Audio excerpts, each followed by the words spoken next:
नमस्कार दोस्तों, मैं विराट आप सभी का आपके अपने हेल्पिंग विराट चैनल में स्वागत करता हूं। दोस्तों, आज के वीडियो में मैं आपको बताने वाला हूं सरकार की एक योजना के बारे में जो कि काफ़ी ज़्यादा लाभदायक योजना है। ये योजना उन लोगों के लिए है जिनके पास लेबर कार्ड मौजूद है। यानी कि दोस्तों, अगर आपके पास भी लेबर कार्ड है और आप एक लेबर हैं तो आपके लिए ये योजना काफ़ी ज़्यादा लाभदायक होने वाली है। दोस्तों, आपको मैं बता दूं कि उत्तर प्रदेश सरकार के द्वारा जो भी श्रमिक लोग हैं उनका एक लेबर कार्ड बनाया गया था और वो लेबर कार्ड में आए दिन कुछ न कुछ योजनाएं जो है कि आती रहती हैं। कुछ योजनाएं पहले की भी हैं जिनका लाभ भी मिलता रहता है, लेकिन योजनाओं का लाभ लेने के लिए आपको सबसे पहले योजनाओं के बारे में पता होना चाहिए और आपका योजना में आवेदन होना चाहिए, तभी आपको योजनाओं का लाभ मिल जाएगा। कुछ लोग कहते हैं कि हमारे पास लेबर कार्ड है लेकिन हमको कोई भी योजना का लाभ नहीं मिल रहा है। तो दोस्तों, जब तक योजना अप्लाई नहीं होगी यानी योजना का आवेदन नहीं किया जाएगा तब तक योजना का लाभ नहीं मिलता है।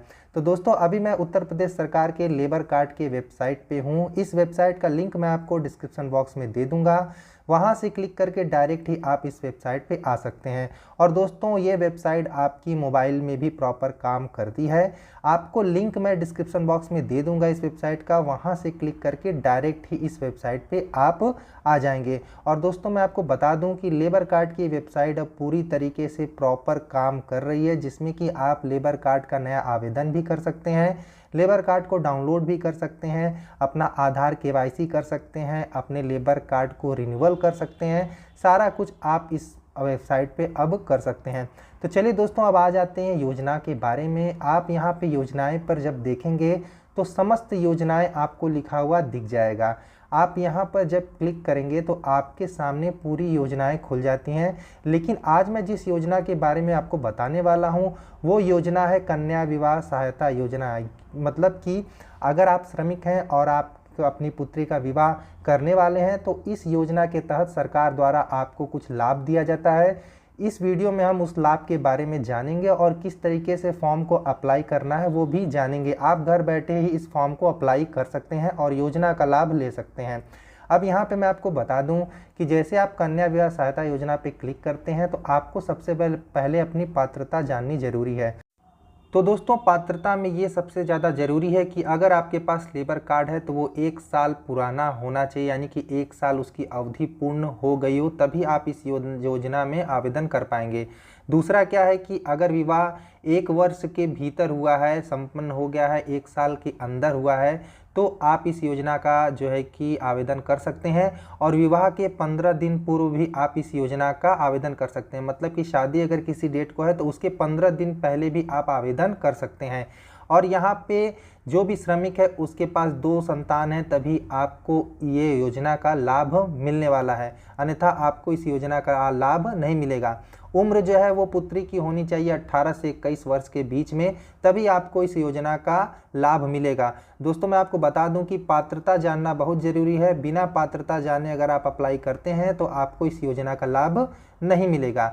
अब दोस्तों, यहाँ पे इतनी जो है कि पात्रता आपको जो है कि पूरी यहाँ पे होनी चाहिए। जैसे कि आपका लेबर कार्ड 1 साल से ज़्यादा का होना चाहिए, यानी कि 1 साल से ज़्यादा पुराना होना चाहिए।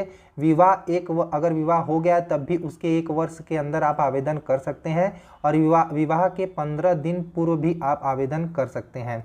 ठीक है। अब यहाँ पे जो है कि आपका यहाँ पे नेक्स्ट में क्या क्या यहाँ पे आपको डॉक्यूमेंट आपके पास होना चाहिए तो वो मैं आपको यहाँ पे बता देता हूँ। सबसे पहले वर वधू का आयु संबंध जन्म प्रमाण पत्र होना चाहिए, या आपके पास कुटुंब रजिस्टर में जो है कि वहाँ पे नाम होना चाहिए, या स्कूल लिविंग सर्टिफिकेट यानी कि 10th की मार्कशीट जिसमें कि दोनों का जन्म तिथि साफ साफ लिखा होना चाहिए, वो आपको एक प्रूफ यहाँ पे होना चाहिए।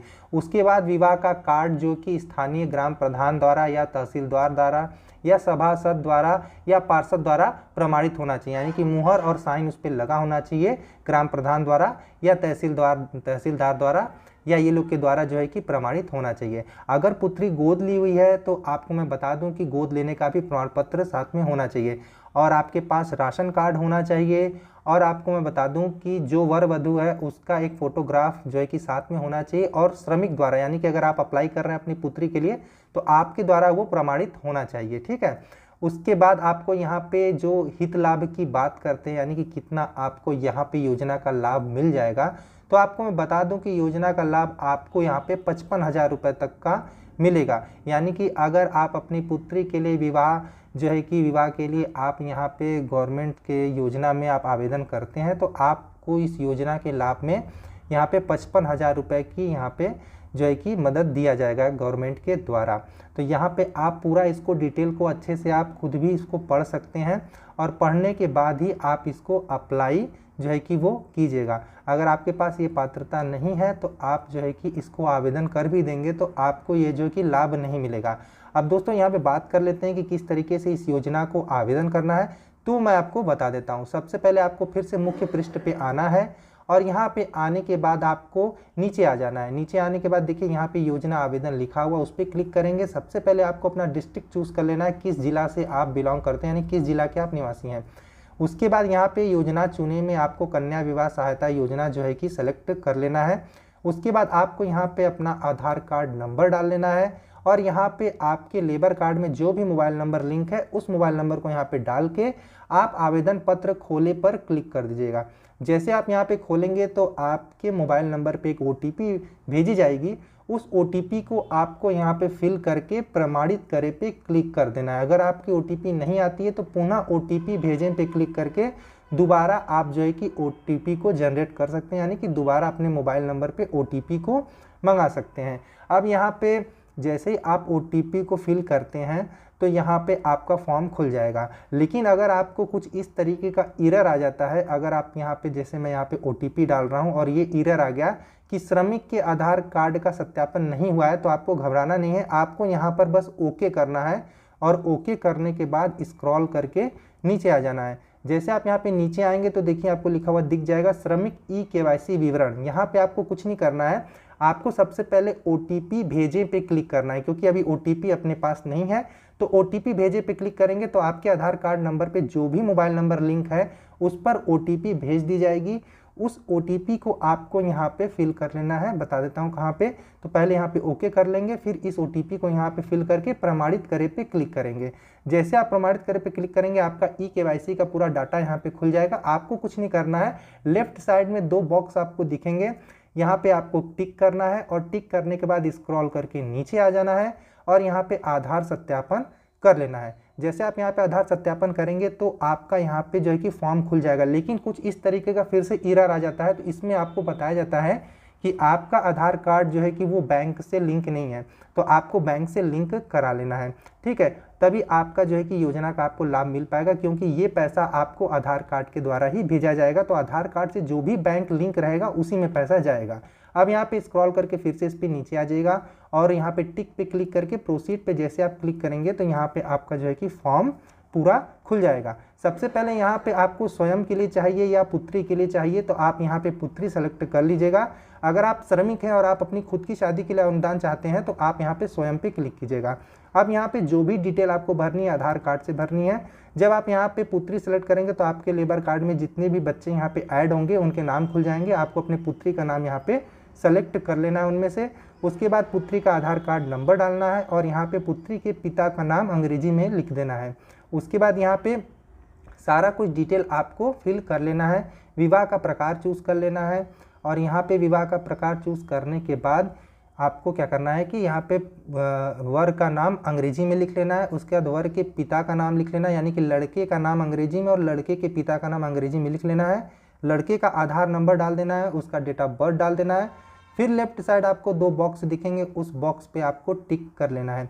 फिर स्क्रॉल करके आपको नीचे आना है। नीचे आने के बाद अब आपको यहाँ पे सारा डॉक्यूमेंट कि अपलोड कर देना है, जो यहाँ पे डॉक्यूमेंट मांगा गया है। तो यहाँ पे दोस्तों आपको डॉक्यूमेंट की फ़ोटो भी खींच के आप यहाँ पे अपलोड कर सकते हैं। बस फ़ोटो का जो साइज़ है वो 2 MB से ऊपर नहीं होना चाहिए। सबसे पहले यहाँ पे विवाह का कार्ड अपलोड करना है, जो कि ग्राम प्रधान द्वारा या तहसील द्वारा प्रमाणित होना चाहिए, तहसीलदार द्वारा। उसके बाद अगर पुत्री गोद ली गई है तो उसका गोद लेने का सर्टिफिकेट आपको यहाँ अपलोड कर देना है। और यहाँ पे आपको राशन कार्ड या उसके समतुल्य कोई भी एक ऐसा यहाँ पे स्वप्रमाणित प्रति अपलोड करना है, जिससे कि आपका यहाँ पे कि पर पुत्री आपकी है इसका यहाँ पे प्रूफ मिलता हो। ठीक है, उसके बाद यहाँ पे आपको नीचे आना है और यहाँ पे नीचे आने के बाद विवाह होने के संबंध में वर वधू का फ़ोटो आपको खुद प्रमाणित करके यहाँ पे अपलोड करना है साथ में।